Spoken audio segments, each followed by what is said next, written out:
పేరుకు జాతీయ పార్టీలు ఢిల్లీలో నువ్వా నేనా అనేలా కొట్లాట కానీ గల్లీలో మాత్రం నువ్వు నేను అనేలా ప్రేమ పాటలు ఒకరికి ఒకరు నాకు నువ్వు నీకు నేను అనేలా అపవిత్ర కలయికలను కొనసాగిస్తున్నాయి. రంగారెడ్డి జిల్లా ఆమనగల్ మున్సిపల్ చైర్మన్ కోసం కాంగ్రెస్ బీజేపీ ప్రజా తీర్పుపై బహిరంగ దాడికి పాల్పడుతున్నాయి. మున్సిపాలిటీలో మొత్తం 15 వార్డుల్లో బీఆర్ఎస్ 8 చోట్ల గెలవగా బీజేపీకి 6, కాంగ్రెస్ కు 1 సీటు వచ్చింది.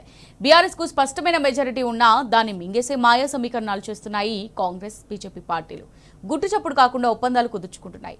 ఒక్క కౌన్సిలర్ ఉన్న కాంగ్రెస్ కు చైర్మన్ కుర్చీ కట్టబెట్టబోతున్నాయి.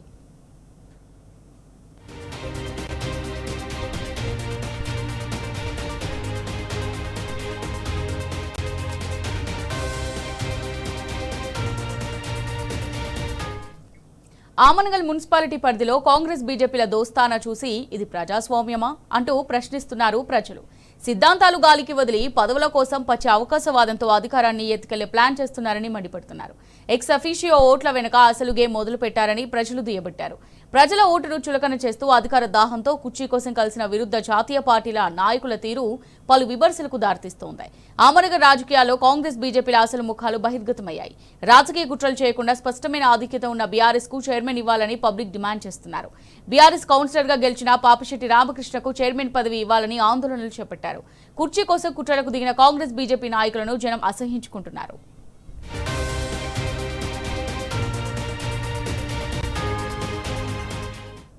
రైట్ గా దీనికి సంబంధించి మరిన్ని డీటెయిల్స్ మా రిపోర్టర్ శేఖరాచారి అందిస్తారు. చారి అమూల్య, రంగారెడ్డి జిల్లా కల్వకుర్తి నియోజకవర్గంలోని ఆమన్గల్ మున్సిపల్ చైర్మన్ దొడ్డిదారిన దక్కించుకునేందుకు అనేక కుట్రలతో జాతీయ పార్టీలుగా చెప్పుకునేటువంటి ఇటు కాంగ్రెస్ బీజేపీ కూడా ఢిల్లీలో శత్రువులు అంటారు, గల్లీలో మాత్రం ఒకటే మేమన్నట్లుగా వ్యవహరిస్తున్నటువంటి పరిస్థితి ఆమన్గల్ మున్సిపల్ లో కనిపిస్తా ఉంది. దీనికి సంబంధించి ఆమన్గల్ మున్సిపల్ లో 15 వార్డులు ఉంటాయి. 15 వార్డులో స్పష్టమైనటువంటి మెజారిటీ ప్రజలు బీఆర్ఎస్ పార్టీకి ఇచ్చారు. అంటే 15 వార్డులలో 8 వార్డులు బీఆర్ఎస్ అభ్యర్థులను గెలిపించారు, 6 వార్డులు బీజేపీని గెలిపించారు, ఒకే ఒక్క వార్డు మాత్రం కాంగ్రెస్ ని గెలిపించారు. అయితే దీంట్లో కుట్రపూరితంగా స్పష్టంగా అయితే బీఆర్ఎస్ పార్టీకి మ్యాజిక్ ఫిగర్ దాటి 8 ఉన్నందున బీఆర్ఎస్ చైర్మన్ అయ్యే అవకాశం స్పష్టంగా ఉంది. అయినప్పటికీ కూడా ఒక కుట్ర రాజకీయాలతో స్థానిక ఉండేటువంటి కుట్ర రాజకీయాలతో ఇక్కడ చైర్మన్ పీఠం కోసం అనేక గందరగోళ పరిస్థితులు నెలకొన్నటువంటి పరిస్థితి కనిపిస్తా ఉంది. ఎలాగైనా చైర్మన్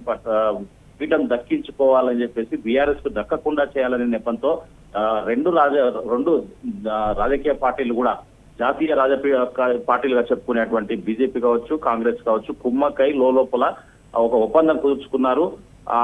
అధికార కాంగ్రెస్ పార్టీకి చైర్మన్ పీఠం ఇచ్చేందుకు ఎక్స్ అఫీషియో ఓట్ల సహాయంతో అంటే బీజేపీ 6, కాంగ్రెస్ 1, 7, ఎక్స్ అఫీషియో ఓట్లు 2 ఇవన్నీ కలిపితే మొత్తం 9 అవుతాయి. ఖచ్చితంగా చైర్మన్ పీఠం దక్కించుకోవాలని చెప్పేసి వాళ్ళు కుట్రపూరితంగా చేసినటువంటి దాన్ని కూడా ఇక్కడ ఓటర్లు అయితే ఆమన్గల్లో అసహించుకున్నటువంటి పరిస్థితి కనిపించింది. ఇదే మా పవిత్ర కలయిక, మాకు ఓట్లేసే ముందు ఇట్లా మీరు మా ముందుకు ఓటు అడగడానికి రాలేదు, పార్టీల వైజ్ గా వచ్చారు, పార్టీలను వ్యతిరేకిస్తూ వచ్చారు, ఒక పార్టీని ఒక పార్టీ తిట్టుకుంటూ వచ్చినటువంటి వాళ్ళు ఇప్పుడు లోపల కలిసిపోవడం ఏంటి, మమ్మల్ని అంటే ఓటర్లను అపహాస్యం చేయడం ఏంటి, మా ఓటును అపహాస్యం చేయడం ఏంటని చెప్పేసి కూడా వాళ్ళు ప్రశ్నిస్తున్నటువంటి పరిస్థితి కనిపించింది. ఎట్టి పరిస్థితుల్లో స్పష్టమైనటువంటి మెజారిటీ ఉన్నటువంటి బీఆర్ఎస్ పార్టీ ఎవరైతే పాపిశెట్టి రామును ముందే ప్రకటించారో అతన్ని చైర్మన్ చేయాలని చెప్పేసి కూడా చాలా మంది మహిళలు కూడా ఇప్పటికీ డిమాండ్ చేస్తున్నటువంటి పరిస్థితి కనిపిస్తా ఉంది.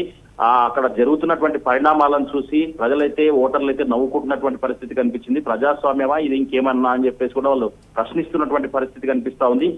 ఒక పార్టీకి సంపూర్ణమైనటువంటి మెజార్టీ ఇచ్చిన తర్వాత ఇట్లా కుట్రలతో దొడ్డిదారిన పీఠం దక్కించుకోవాలనే ఆలోచనలు చేయడం ఏంటని చెప్పేసి మరి దీనికి ఓటు హక్కుకు ఏం విలువ ఉంటుందని చెప్పేసి రాజ్యాంగబద్ధంగా ఉన్నటువంటి ఓటు హక్కు మేము వేస్తే మీకున్నటువంటి వెసులుబాటును మీకున్నటువంటి అధికారాన్ని అంతటినీ ఉపయోగించి ఇలాంటి దక్కాల్సినటువంటి పీఠం పార్టీ